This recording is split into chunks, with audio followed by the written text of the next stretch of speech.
starts now. Good evening, I'm Lauren Culver. Thanks for joining us. Nicholas has tonight off. In tonight's top story, keeping the pasta lovers happy. If you've been to the grocery store lately, you might have noticed a few boxes of pasta on the shelves at times. KX News reporter Robert Sir tells us how the wheat industry is weathering the COVID-19 storm. I think there's that hysteria that we're going to run out. We won't make any more. But, the thing is, producers are always putting a crop in. In North Dakota, wheat is king. It may not get as much publicity as corn or soybeans, but the state trails only Kansas in production. And when it comes to durum wheat, which is what pasta is made of, North Dakota is the top dog. So when Americans rushed to their local grocer as the coronavirus pandemic ramped up, certain pantry items like boxes of pasta were in high demand, leaving many shelves barren. But that doesn't mean there's a shortage of wheat or pasta in the United States. I sat down Monday with James Peterson of the North Dakota Wheat Commission. He says despite some shortages at the stores, there's still plenty of supply to go around. Typically when we harvest in the fall of the year, our farmers have enough storage probably for a full year's crop, if not more.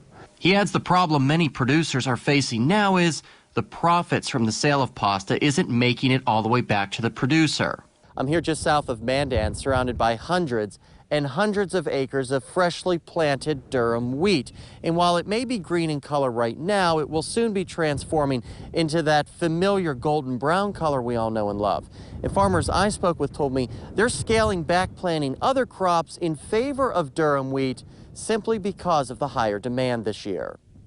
One of those is Lance Renner, who made the tough decision this year to nearly double the size of his durum crop. I usually did around 400 to 500 acres, but this year I ended up doing close to 800 acres of durum. I know it's kind of a gamble. It's kind of a touchy crop. If you get some rain during harvest, the quality goes down quite a bit. So we're going to try to take it when it's wet. That way you can keep the quality. That's what the millers want. And quality grain means quality pasta, which is important in the world economy. But many unknowns remain. Italy is our largest durum importer. They were hard hit by COVID. They're starting to come out of it, but tourism is a big thing.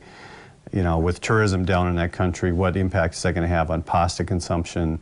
It's just one of many questions facing the wheat industry this year, and we haven't even gotten into how dry it's been across portions of the state. Reporting for KX News in Mandan, I'm Robert Sir. The Wheat Commission adds that many big box stores are starting to double their orders to meet demand, and if that continues for the rest of the year, it will most likely put more money in the pockets of producers or at least offset losses from other crops.